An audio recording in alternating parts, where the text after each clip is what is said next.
Welcome to the Mobile Games Playbook in association with Liftoff. Join us as we uncover the latest trends in user acquisition, monetization, and mobile game design. Hello and welcome to the Mobile Games Playbook. Thanks for tuning in for another episode. This is a podcast all about making a great mobile game, and this is a podcast all about making a great mobile game business too. And that's one of the things we're going to be looking at in today's episode. We're going to be looking at monetization, one of our favourite subjects. I'm your host, Jon Jordan, and I have two experts in the subject who are going to be helping us sort of drill down into what's been going on and the trends in monetization. So first up we have Andrew Seow, who's Director of Monetization at Tripledot. How's it going, Andrew? It's going great. Great to be here, and thank you very much for having me. Good. No. Glad you could come along and share your expertise. And also joining us is Ravid Sela, who is Ad Monetization Lead at Play Studios. How's it going, Ravid? It's going great. Thank you. Thank you for having me. So much to cover, I think, when we sort of come to the subject of monetization in mobile games, which is, to some degree, really the sort of the heart and soul of mobile games. I think we're going to drill down into some particular areas, but I guess maybe to sort of kick us off, Andrew, can you sort of take us through some of the sort of headline trends that you've been seeing in the sector over, say, the past sort of 6 to 12 months?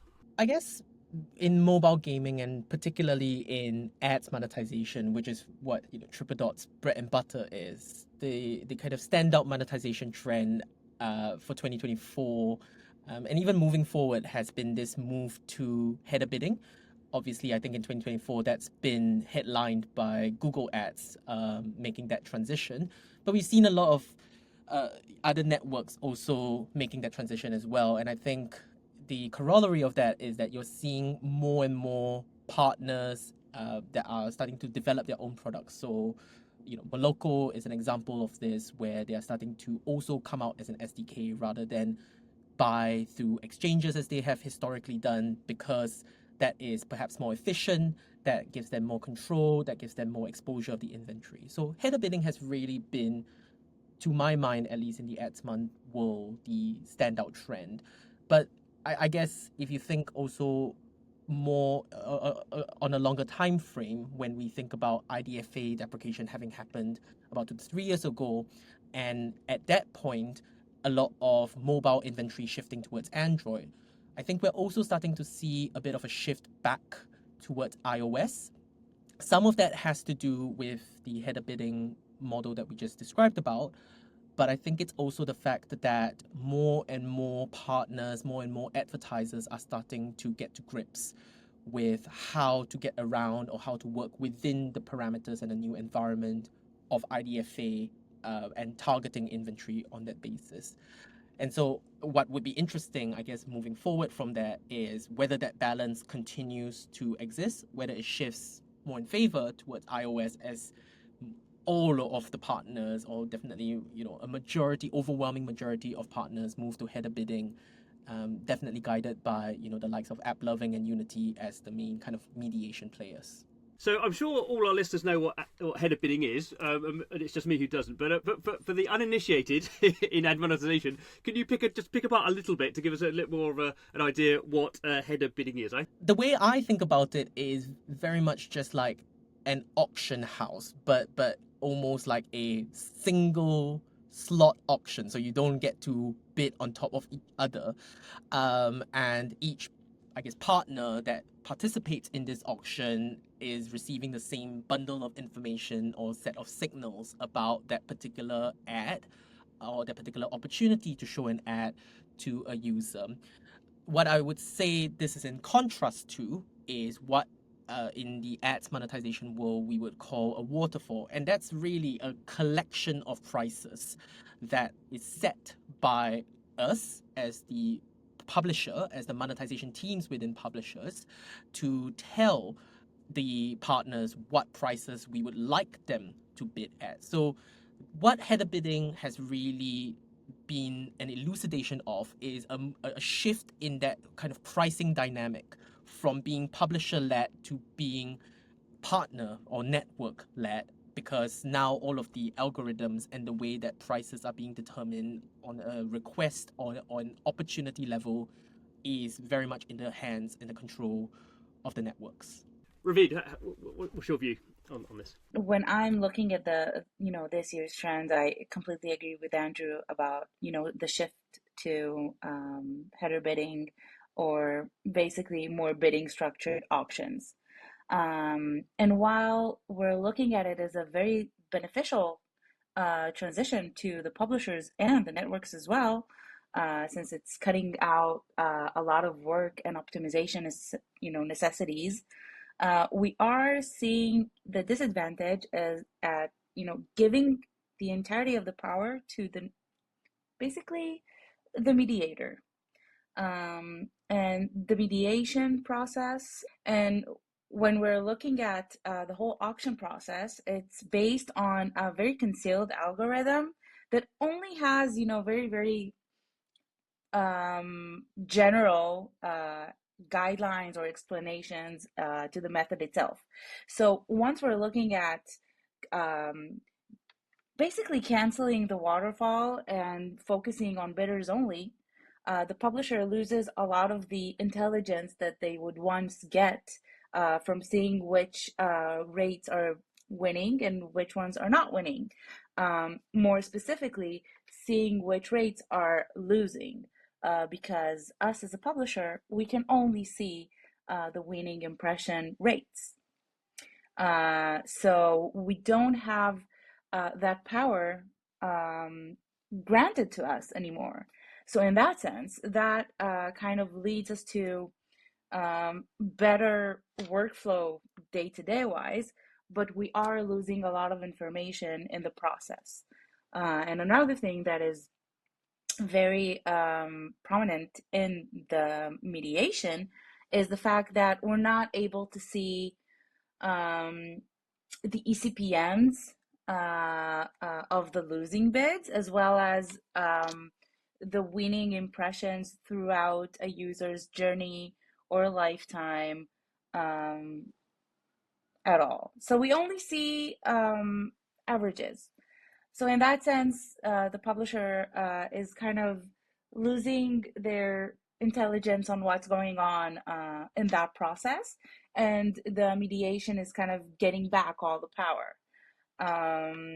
And for me, as as a publisher, that's a disadvantage, and I would like to be able to get a better view on the auction process, essentially, since this is something that is is based on on an auction algorithm, which is entirely concealed. It is kind of difficult to have that information given to us, but it is something that with the right BI and data tools, you will be able maybe get some views on. But it is a lot of work to do to get that information. It seems like, I mean, I guess some changes in the industry happen because in some ways it's more efficient, and it seems like there is sort of an efficiency thing here, but also there is sort of some downsides. So I guess it's always the case. Has this sort of change happened because generally everyone agrees this is a more efficient way to do it, or is it that there's something of a sort of maybe power grab's the wrong word, but something that the mediators sort of have the ability to do this, and so they're sort of to a degree. Sort of using that power to bring in a new system, which will sort of give them, more efficiency in their business. Is that the right way of looking at it, or how was it? What's been the sort of trigger for this change? I mean, it must be people. You must be sort of in some ways if it's more efficient, you must be sort of happy on a top line with the change. Otherwise, presumably, you wouldn't be adopting it. The first ones that have deprecated their manual ECPMs lines were Meta, as far as I'm concerned, or as far as I know. And it was all just a part of natural progression, tech-wise, I would say. And now things have become more and more towards the bidding as a very efficient sort of method of working. But not only, I guess that, both sides have seen the advantages of it, but not, I mean, not all sides figured, the disadvantages of it. So now, as far as I'm concerned, there's a little imbalance, but it will be eventually be balanced again, as far as I'm concerned. Andrew, what do you think? I think, John, when you were when you were saying, does everyone agree? I think the question is, who is everyone, right? And and the reason I say that is, what we need to remember is that on the other side of the chain are individual advertisers who want to buy inventory on our apps, i.e., the opportunity to show their adverts to our users and our players. But they can only do that if they have the technical ability to read the signals that they are sending, and be able to interpret it and therefore give a price to it. What I think the bidding change has done is to streamline a lot of the infrastructure, but not necessarily make it accessible to all the advertisers, because you have some agencies, for example, who are working with bespoke brand clients, and the campaigns that they run are very custom and very tailored, but that might not benefit from a large scale system that is incredibly streamlined. And I guess that's the kind of general claim against most technological progress, if you will. But I suppose in the specific case of thinking about monetization trends and how it affects our revenue performance, it does affect the competitiveness of that auction, because if fewer advertisers are able to participate in an auction, or have less direct signal. So they could participate now, but they will be participating 2 levels down the chain, or 3 levels removed from the chain. Then it doesn't necessarily benefit the publishers from a price perspective, CPMs, or from a kind of quality perspective. From the advertisers, I think one of the things we know is that mobile is considered an emerging trend, or a trend that continues to kick off, because more and more advertisers are warming up to it.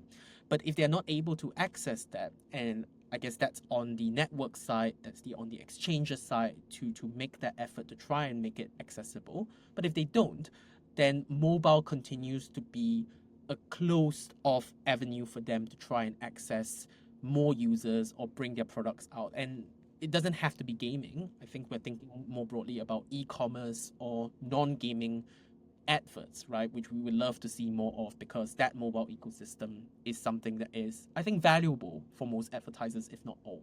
The top line for your business is, I guess, just you may have opinions on how the system's changing, but if your sort of revenue's going up for your ads, you sort of go, well, that's sort of fine. I guess you become a bit more unsure if you kind of go, well, not quite sure if actually our revenue may not be going up, and then obviously you feel like you don't like the process and you really don't like the outcome. So I guess that's sort of the somewhat the balance. There is always a sense that this is difficult to know. I think we would all accept across the monetization industry that this year perhaps has not been as great as past years, and I think the lack of control is perhaps the most obvious thing, because it lets us determine what prices, given the internal information we have about our users, what prices we think those users are valued. And now that, as Ravid was saying, is taken away from us because it has all moved to the networks or to the mediation ecosystems. So I would make the general claim that it hasn't been as strong across the industry for revenues, right? And coupled with that, I also think, we're talking about monetization, but user acquisition is the other side of the same coin for us. And I think we're generally also seeing a trend where CPI, so, the cost of acquiring users, is going up, which generally does not make for a healthy kind of model, right, of increasing costs and stale or not increasing as quickly monetization and revenue growth. So there is a bit of a transition friction that I think the industry is going through right now. And I think that's the context in which we are looking at a lot of these trends and thinking, even looking forward to next year, what does that determine about our strategy? Do we change anything, or do we try and work within the parameters of the system that is now designed in a lot of ways for us? It's always funny with on the mobile ad side where lots of companies have, you take ads to drive revenue, but then obviously every mobile game publisher developer is using ads to get users. So I guess some have it more than others in terms of how they run ad revenue inbound, but you're all using it to get users as well. So there's this sort of interesting sort of double-handed sort of situation going on. So you seem to be suggesting that these mediation layers are sort of gaining more information, and if the sort of the revenue model you're sort of suggesting at the moment seems to be suggesting that they're making more money as well. Maybe this is why AppLovin is doing so well. It's been a really good business model for them, and I guess we need to, as you say, a bit of a sort of shaking out over time from this new business model for you guys to sort of work out some analytics or something to be able to better sort of price what you're selling. Because it seems like that's you don't want the trend to continue any further.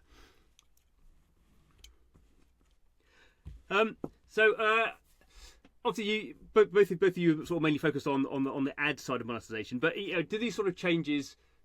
Do you feel that means then that the sort of more direct monetization of users, does that sort of come more to the fore in that sort of situation where sort of ads is sort of a little bit sort of maybe unstable is the wrong word, but ads is a little bit sort of in flux at the moment and some changes going on there. Does that mean sort of strategically you think companies go, because this is happening to ads, can we increase our in-app purchase in a would that be a strategic change or maybe a more tactical change that you could do, or does it not really work out like that? You can't just swap those things in and out. To be honest, hybrid monetization it became very popular this year. And I think the realization was that users that can't afford to pay or won't take that leap are more prone to looking for those rewarded videos.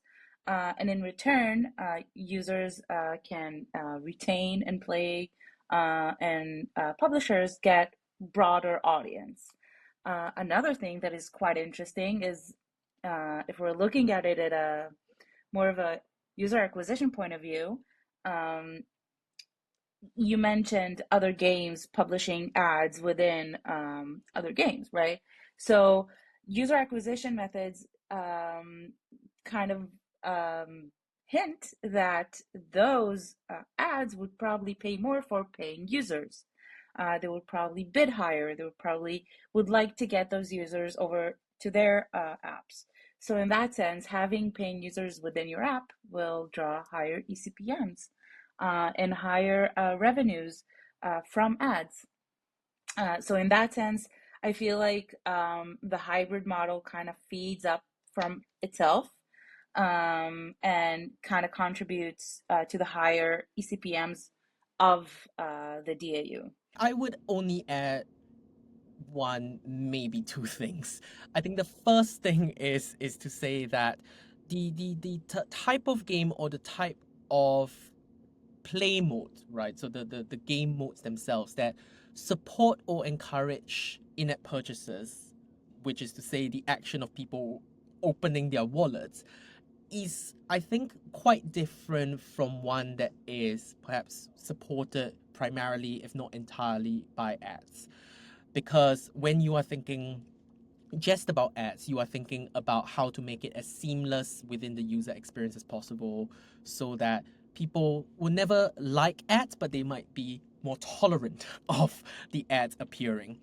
When it's in-app purchases, I think you are trying to encourage them to see the incentive, see the upside in buying whatever it is that you are purchasing. So, to Ravid's point, I think there is the sense that we're trying to make it more important, but there are certain underlying fundamentals that need to change. So you need to have not just an economy, but an economy that allows for a shop. Because you could have an economy like a lot of games do where you offer power-ups, where you offer revives and other forms of rewards, but not necessarily enough to justify people subscribing or making a purchase, even if not subscription. And I think that's the hardest part of a transition. So one thing you might do as a game studio is you might say, maybe we need to do an acquisition, maybe we need to produce new games that are starting out from being in-app purchase. But that is also a different skill set. So I think the transition, a lot of studios are considering it or are trying to do it, but there is a lot of friction in there that I think goes beneath the conceptual thing of, yes, we want to make that transition to an IP or hybrid model. And I guess the second thing I was going to say is that on the ad side, we are seeing some emerging formats that might encourage people to open their wallets, or at least be comfortable with the concept of opening their wallets. So if you think to what Amazon is investing in shoppable ads, or trying to make that transition to the shop as seamless as possible, maybe not in gaming itself, or maybe not within the app itself, but trying to encourage the habit of getting people to spend in the context of a mobile app is emerging as a format, and so could very much change the way that players behave when it comes to using their device.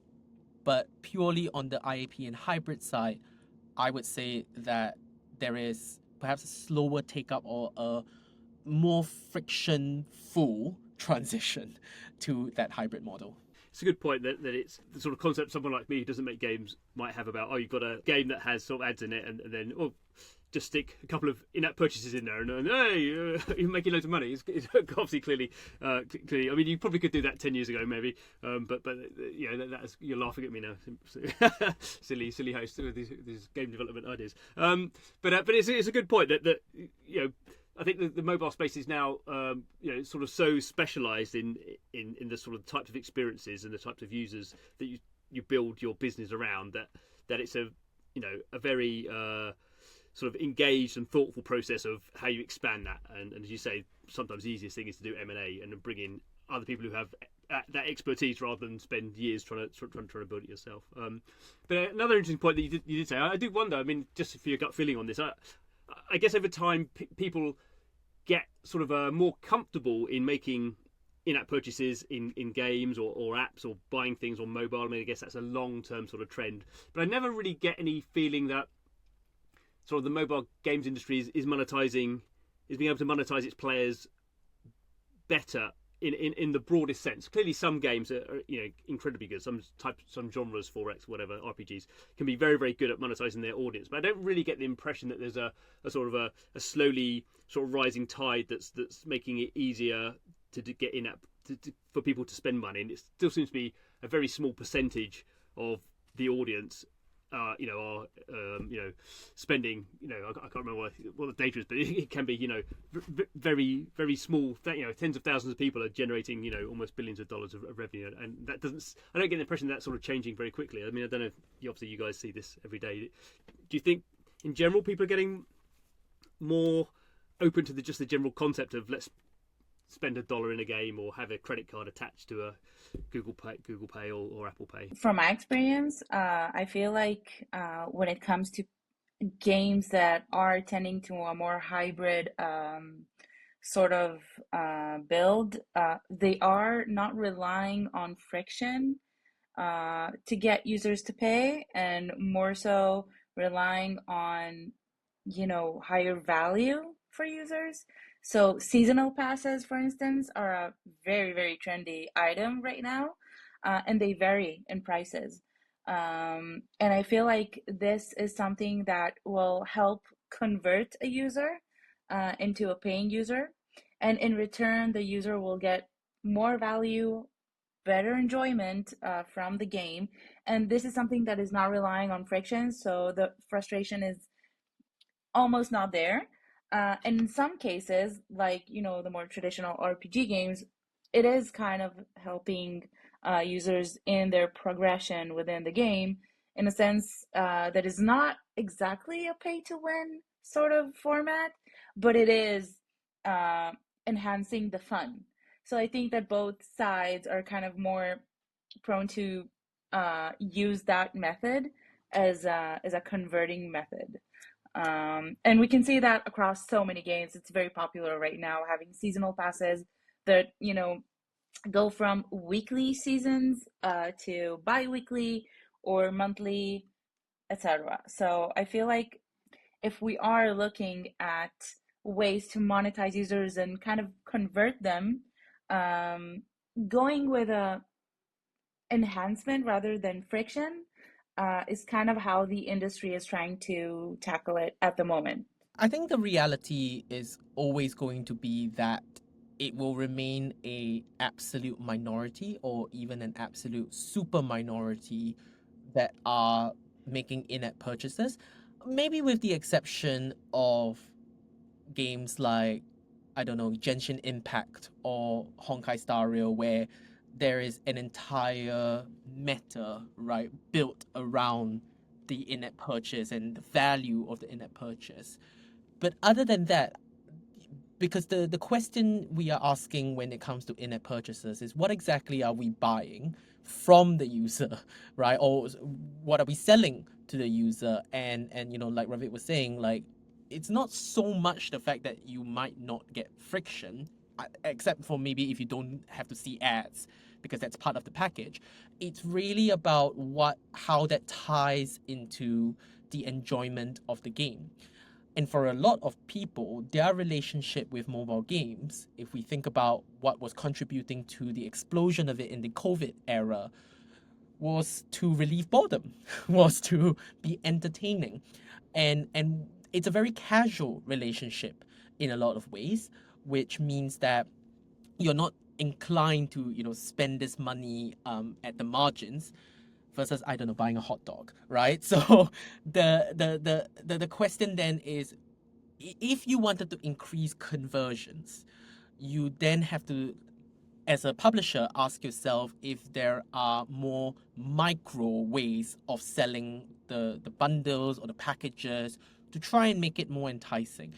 But I do think that a lot of publishers who focus on IAP, or for whom IAP is the main revenue model, do accept that it will be a super minority that are making most of the money. They are trying to increase the amount of money they get from that super minority, and then at the margins trying to convert the payers. But I wouldn't think that it is trying to increase the user base from 1 or 2% to hitting 40% of payers, right? Because I don't know if that's reasonable, but intuitively it doesn't really seem reasonable to me, as opposed to trying to keep your most engaged players and your highest paying users as happy as possible.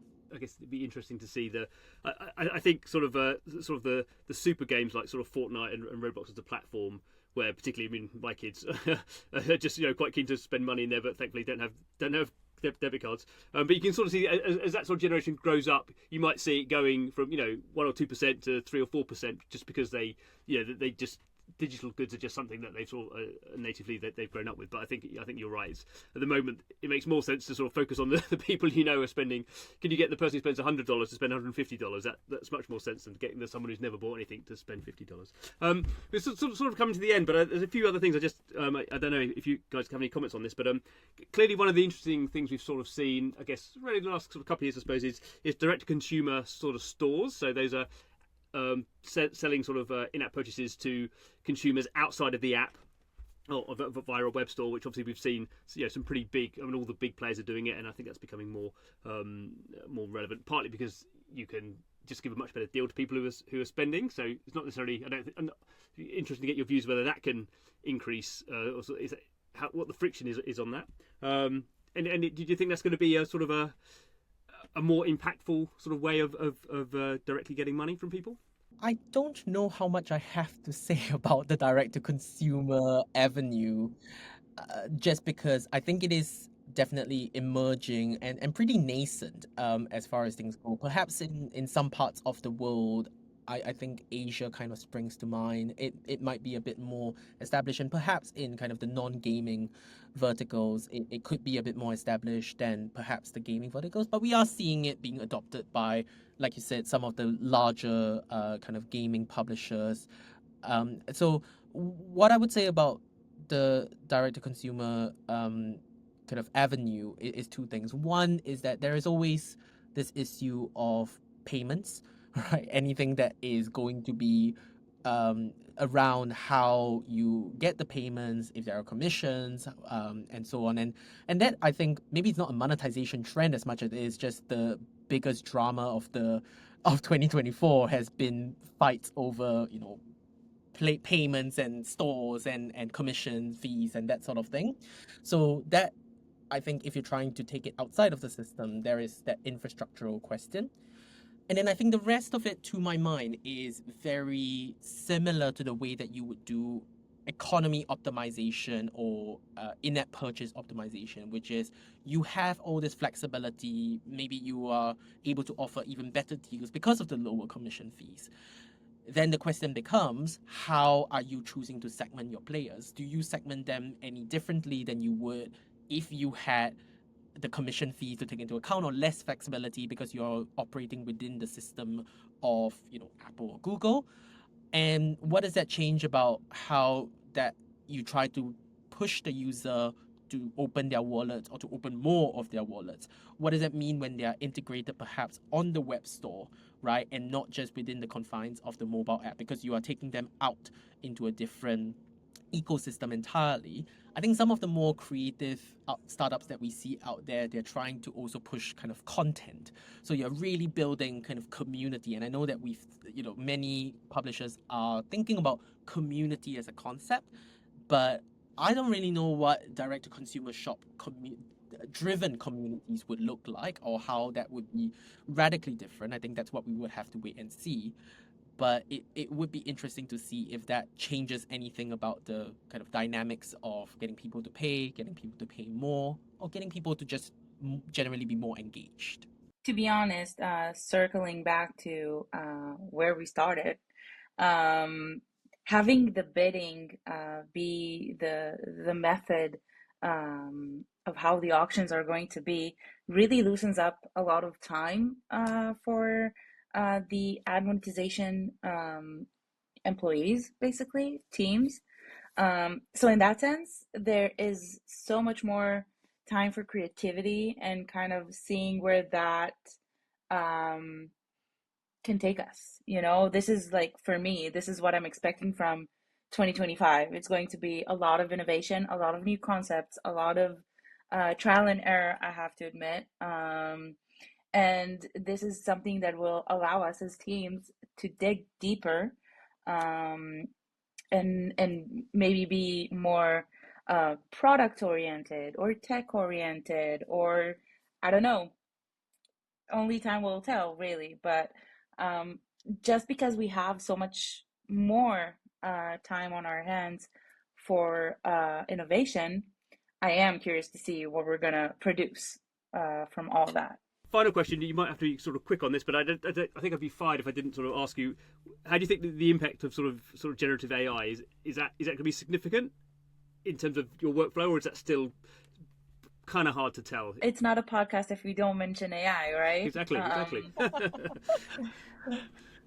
For me, it still has a lot of proving to do to make sure that we can rely on it. Right now, I really use it more for ideation and all of that, areas of creativity more so, rather than leaning on it technically or analytically. Not much to add in terms of generative AI, and I think definitely affects more of user acquisition in terms of creatives perhaps, and trying to test out new ideas. But like Ravid was saying, whether we use it for data science or more analytical work, I don't know if we even want to share our data, so that or try to use those types of products and have the data out there.